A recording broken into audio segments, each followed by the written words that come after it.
Olá pessoal, tudo bem? Sandro Fernandes do canil Toy Dolls, criando as raças Build Terrier e Yorkshire Terrier há mais de 10 anos aqui no Brasil, ok? Vamos lá, hoje o tópico é muito importante.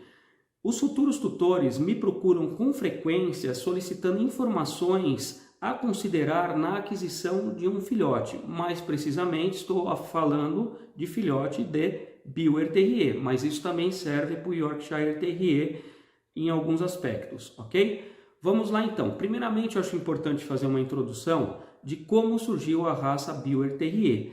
O Build Terrier é uma raça da década de 80, mais precisamente 1984, através dos criadores Sr. Werner Beaver e Sra. Gertrudes Beaver, até então criadores de Yorkshire, ok? Eles ficaram surpresos quando, numa ninhada, observou-se um filhote com características distintas, ok? Ele era preto, branco e dourado, ou seja, ele possuía o que nós conhecemos hoje como o gene recessivo, que dá aquela coloração branca. A partir desse momento, eles começaram uma criação seletiva no intuito de aprimorar e difundir a raça Build. Existe uma segunda linha de estudo que diz que o Build Terrier é o acasalamento de duas raças, que é o Yorkshire Terrier e o Bichon Frise, ou o Yorkshire Terrier ou o Coton tutelar, tá? O que significa? Não que os pais do primeiro exemplar, que foi o Floco de Neve, eram um de cada raça. Pode ser que na árvore genealógica deles, em algum momento, entre os avós, bisavós, houve algum tipo de um acasalamento que foi diferente do que o dos Yorkshire Terrier e veio a se destacar, aparecer esse exemplar justamente no acasalamento do Darling e da Frufru, ou seja, eles carregavam de certa forma esse gene, né? E isso aconteceu e se destacou quando nasceu esse primeiro exemplar. O que acontece? A gente não tinha na ocasião o teste de DNA, então não dá para dizer que o Floco de Neve com certeza é filho do Darling e da Frufru, que são dois Yorkshire Terrier. E não dá para dizer também que na árvore genealógica deles nunca houve nenhum algum outro tipo de acasalamento. O grande X da questão é que a partir desse exemplar começou-se então essa criação seletiva. O Sr. Werner Beaver e a Sra. Gertrude fez um ótimo trabalho de desenvolvimento da raça. A raça foi amplamente difundida, foi para os Estados Unidos, ganhou força nos Estados Unidos. Recentemente, a American Kennel Club reconhece o Build Terrier como uma raça. Depois, essa raça foi para a Ásia, foi para a África do Sul, chegou no Brasil, na América do Sul. Hoje, ela é uma raça amplamente difundida e reconhecida por diversos clubes de sinofilia de peso do mundo. Entre eles, repito, American Kennel Club. Aqui no Brasil, é reconhecida pela CBKC e pela América Latina Kennel Club, né? E tudo indica que futuramente a Federação de Sinofilia Internacional, que ainda não reconhece o Build Terrier como uma raça, ela se encontra no grupo de cães em fase de desenvolvimento, deva realmente homologar o Build Terrier como uma raça pura e fazer o reconhecimento assim oficialmente, né? Isso vai depender do bom trabalho de alguns criadores que de fato são exemplares espalhados pelo mundo, né? Inclusive aqui no Brasil, tá bom? Então é isso, a introdução é essa e agora vamos direto ao tópico. Cuidados em adquirir um filhote de Build ou York, mais precisamente do Build.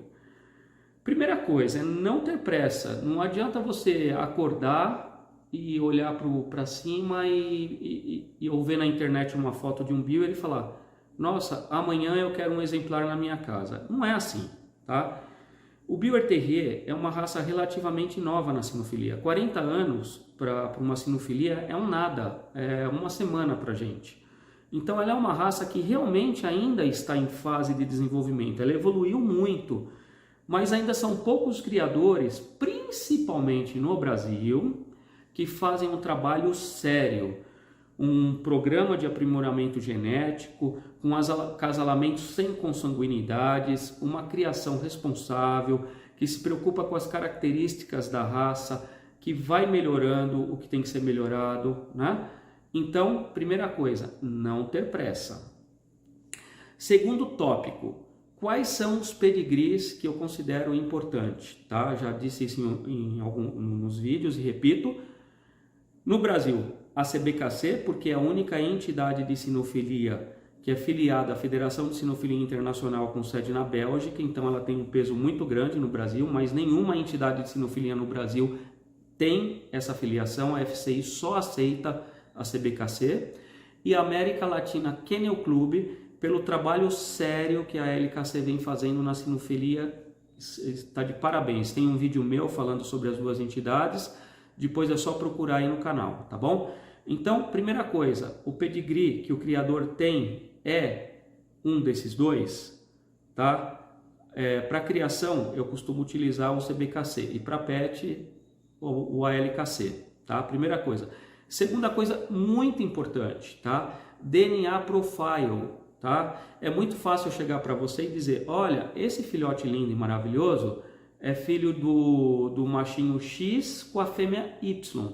Isso vai muito na credibilidade do criador, porque eu chego na entidade de sinofilia e registro o que eu quiser. Ou seja, se eu não for um criador íntegro, você vai estar pegando um cachorro crente, um filhote crente que é daqueles pais e no fim não é. No entanto, hoje a gente tem um programa que chama DNA Profile, tá? Que eu consigo te provar que o filhote que eu estou vendendo é filho do macho X com a fêmea Y, tá? Por exame de DNA. E se você quiser, você pode fazer um exame de DNA e você vai comprovar isso. Então é uma credibilidade a mais que você, futuro tutor, tem na aquisição do seu cãozinho. DNA Profile, ok? Outra coisa que eu considero muito importante, tá? Hoje em dia a gente vê aí criadores oportunistas, sabe? Uma coisa é você ter o amor pela raça, você ir buscar exemplares que de fato façam a realidade das características da raça, você trabalhar sempre com cães importados, não pelo fato de ser importado, mas buscando as características, né, que a raça determina, né? Então hoje você tem muitos criadores que criam Beaver, né, e criam outros cães considerados part color, né, que são cães que estão numa fase zero de desenvolvimento, que a gente ainda não sabe nada sobre consanguinidade, problemas genéticos, nada. Entre eles eu considero o Goldust, Beagle e Chocolate. Por exemplo, tem criador de Beaver que cria Goldust, Beagle e Chocolate. Até aí, cada um faz o que quiser. Não estou aqui para julgar ninguém. Mas eles acabam fazendo acasalamento entre eles. Cruza um Beaver com Beagle. O que nascer vende. Ah, nasceu um Beaver? Ah, esse aqui é um Beaver. Põe para vender. Ah, esse aqui é um Beagle. Isso é horrível para a raça. O Beaver Terrier tem que ser acasalado somente com Beaver Terrier. Sabe, o negócio já está complicado. A gente tenta fazer um bom trabalho para desenvolver a raça. Trabalha sério, acorda cedo, vai para a exposição, importa cão, faz isso e aquilo. E tem criadores, pseudo-criadores, brincando com a sinofilia. Então, tome cuidado, tá? Criadores que criam esses outros part colors e beaver, tenha certeza de que é um criador sério, que não está fazendo bagunça. Porque depois, quem vai pagar o pato é você. E sabe quando que você vai pagar esse pato? Não é agora.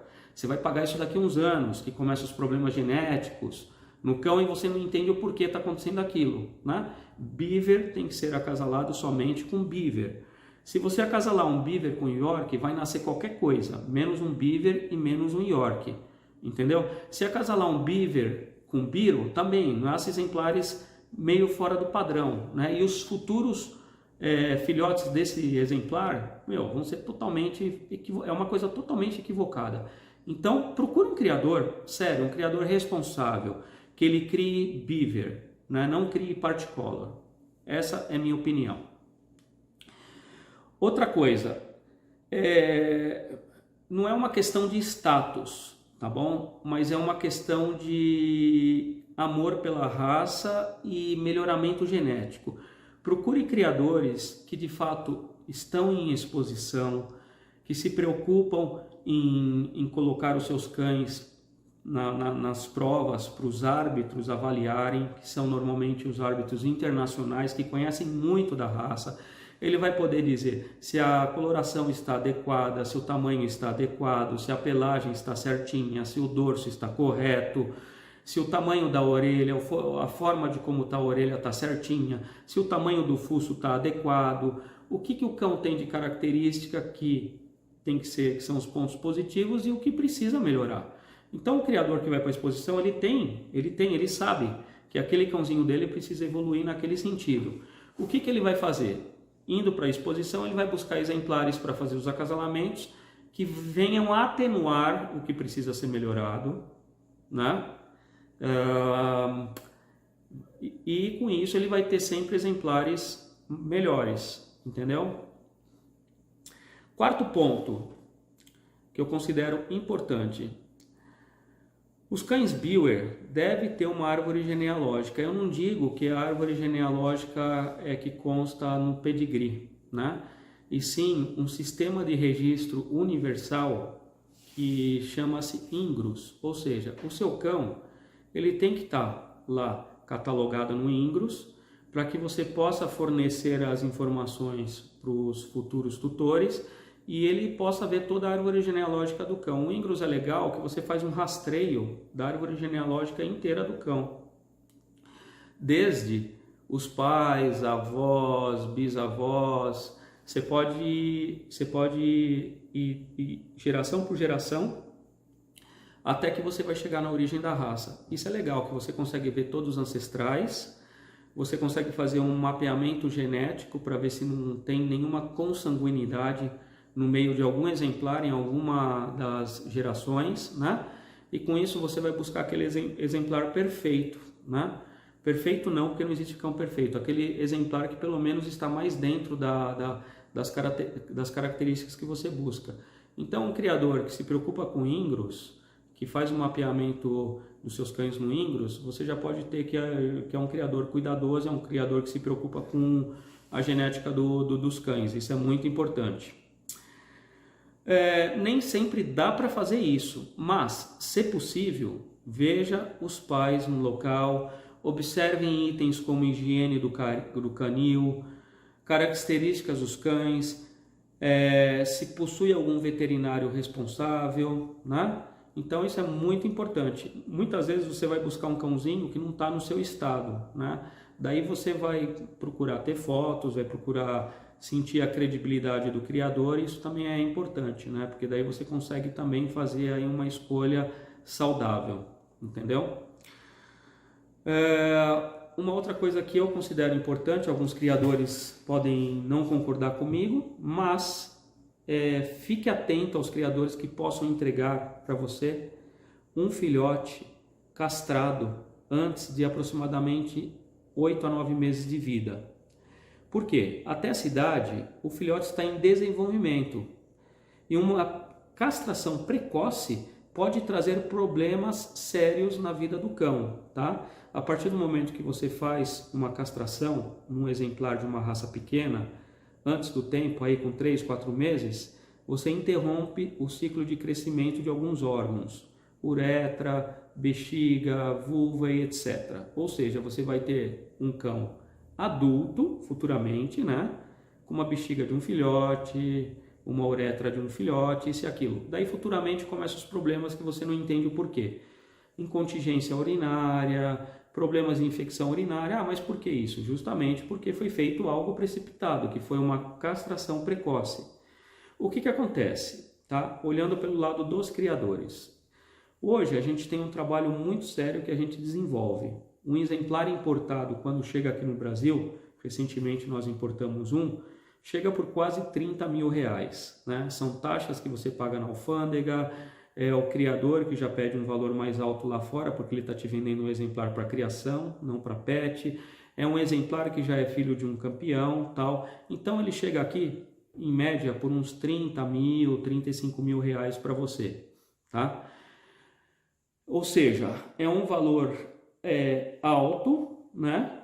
É um valor alto que chega aqui. Então, com isso você vai ter um exemplar que você sabe que não existe nenhuma consanguinidade com outros cães, né? Isso é um trabalho de aprimoramento genético. Você introduz esse cão na sua linha de sangue e começa a trabalhar os seus cães para que você possa ter cães que sejam filho desse cãozinho e fazer esse seu melhoramento genético.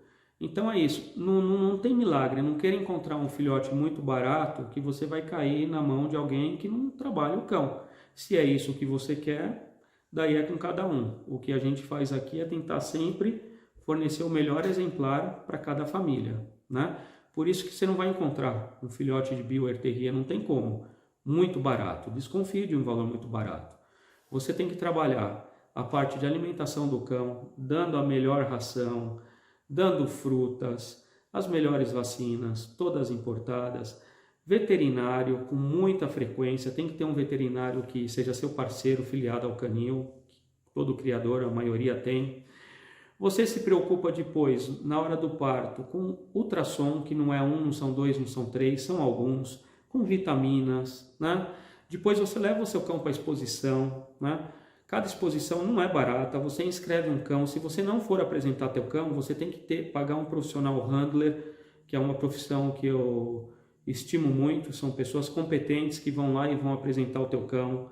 Ou seja, olha o trabalho que tem por trás de tudo isso. Depois tem toda a sua parte de marketing, exposição, parte do canil que tem que ser impecável, tem que ser higiênico, você tem que dar as melhores características para o seu cão. Então não tem milagre, esse é um outro ponto. Filhote barato sai caro. Por que filhote barato sai caro? Qual é a expectativa de vida de um Bichwerd Terrier? De 15 a 20 anos. E vive bem, tá? Sem problemas genéticos. Tá? Não tem problema de displasia, não tem nenhum problema respiratório, problema de pelagem, nada disso. É um cão que vai viver aí seus 15, 20 anos muito saudável. Então, não queira economizar no básico para depois te dar um problema com custos com veterinário, etc., frustrações, perda prematura de um cão, tá? É isso. É aquela velha história. É que nem andar de carro sem seguro. Não tenha carro. Pegar um filhote sem procedência, não tem um filhote. Aguarde o momento certo. Você ainda não tem o valor para ter um filhote de procedência? Aguarde um pouco. Segura um pouco a onda. Faça amizade com um bom criador. Entra numa lista de espera dele. Entendeu? E é isso. Um outro ponto que eu considero importante, né?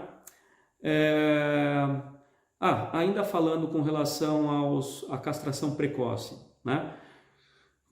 Me fugiu o raciocínio aqui que eu estava dizendo antes de um filhote barato. O que acontece? Uma castração precoce, então, acontece o atrofiamento dos órgãos, conforme eu disse isso.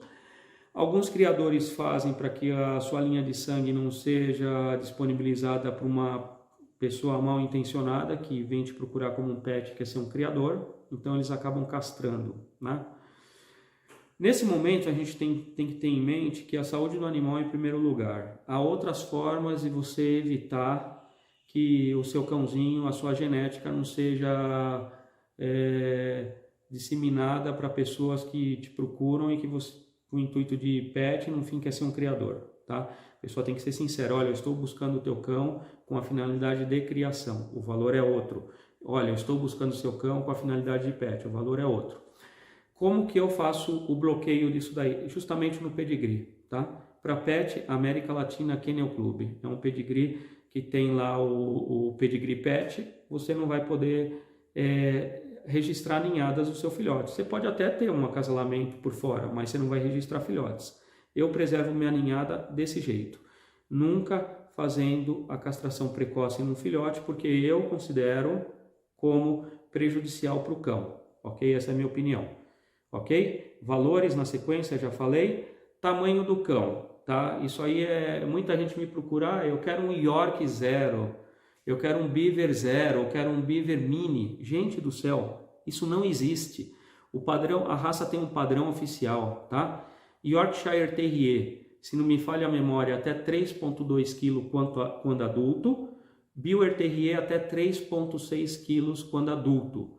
Se passar disso, significa que não é um Bichwerd Terrier ou um Yorkshire Terrier? Não, só está um pouco fora do padrão. Pode passar desse tamanho. O desejável é que fique até esse tamanho. Os meus ficam em torno de 2,5 kg, por aí. Então, pensa no seguinte, um cão, eu não vou chegar aqui e dizer qual é o tamanho mínimo que eu acho que é perigoso, porque de repente para um criador pode ser que não seja, mas um cão muito pequeno, ele vai ter certamente um problema na coluna dele, é aquela coluna toda com ondulação, entendeu? Ele provavelmente pode sofrer de alguma microcefalia, né? O crânio também não fecha direito, ou seja, fica aberto aqui, né? Ele não consegue fechar direito. Olhos esbugalhados, um cão totalmente esclerosado, diferente do padrão, né? Uma queda simples de um cão desse, ele morre. É um cão que não pode ser submetido por cirurgia, de castração, nada disso. Então, para que você vai ter um exemplar muito pequeno, se você pode ter um exemplar pequeno, ok? Que vai te causar o mesmo amor, o mesmo benefício e não vai fazer diferença nenhuma. Você pode colocar na sua bolsinha para ir para shopping center, você pode colocar na viagem para ir no bordo contigo na aeronave, tudo da mesma forma, ok? Então, falando de tamanho, eu considero aí o mínimo desejável para um beaver, uma faixa de segurança em torno de, quando adulto, no mínimo aí 1,900, 2 quilos, né? 1,800, 2 quilos, né? E o York também, ok? O que eu considero desejável, entre 2,2 kg a 2,5 kg. Um exemplar de 2,5 kg para mim é o melhor dos mundos. Nem sempre acontece isso, alguns ficam maiores e outros ficam menores, né? Mas assim, vamos dizer que o melhor dos mundos, Sandro Canil Toy Dolls considera um exemplar de 2,5 kg, ok?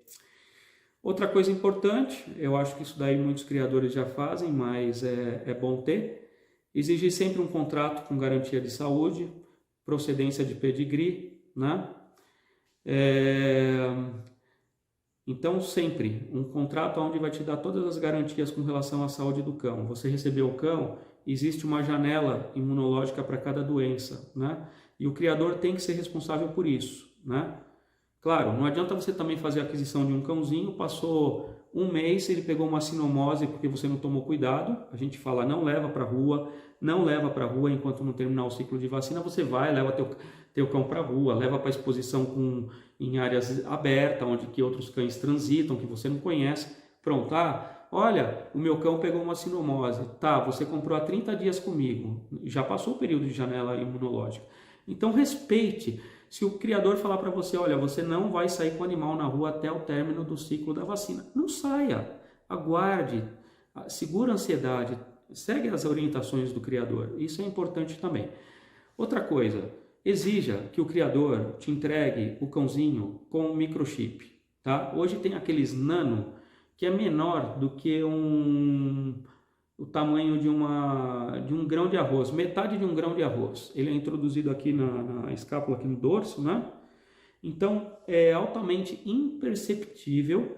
Esse microchip, ele não é um GPS. Muita gente acha que é um GPS. Não é. Ele é um código de barras, onde tem uma numeração.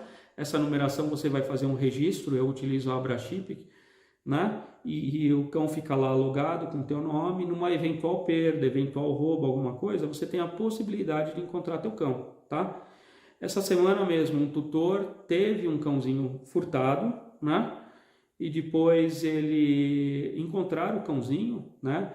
E a família queria provas de que o cão era dele. Simples. Ele pegou o atestado de microchip do cão, onde tem a numeração, levou numa clínica veterinária, leitura do microchip, numeração do microchip, está aqui no atestado, pronto, comprovou a posse do cão. Simples demais. Você vai fazer uma viagem internacional, você vai precisar que o seu cão esteja também registrado com microchip. Então, isso é um custo para o criador? Zero. Exija. Criador, eu quero que meu cão seja entregue microchipado, tá? Vamos trabalhar todo mundo com essa responsabilidade social, porque além disso a gente está contribuindo para que cães não sejam roubados, né? Esse microchip, para você fazer uma extração do cão, você tem que fazer uma microcirurgia, é um negócio complicado. Dificilmente uma pessoa que faz a aquisição de um cão desse ou que rouba um animal desse e vai fazer esse tipo de coisa. Tá bom? Eu acho que basicamente é isso, né? Aqui falando agora sobre a nossa criação do canil Toy Dolls, nós estamos agora aqui numa chácara no interior de São Paulo, muito próximo de Jundiaí, também da capital, dá 100 quilômetros da capital. Às vezes eu vou até tomar um café em São Paulo, é muito perto. E hoje a gente está aqui justamente pelos cães, né? É um espaço bem grande, hoje são 1.600 metros quadrados que a gente tem aqui. O espaço está sendo todo adaptado para os cães, né? A reforma é uma coisa que leva um tempo, mas é um projeto que eu posso dizer para vocês que eu estou realizando um sonho pessoal, que é justamente ter uma infraestrutura top, com exemplares top, né? A gente trabalha muito, como eu já disse, com alguns cães importados e a gente vai trabalhando isso com o nosso plantel, fazendo o acasalamento e formando cães Toy Dolls, que vão ficando no nosso plantel, que a gente vai levando para as exposições, para avaliação dos árbitros, para a gente entender se está tudo certinho, como que está o negócio, como não está certo, a gente pega esse exemplar, separa um filhote e a gente vai trabalhando a linha de sangue.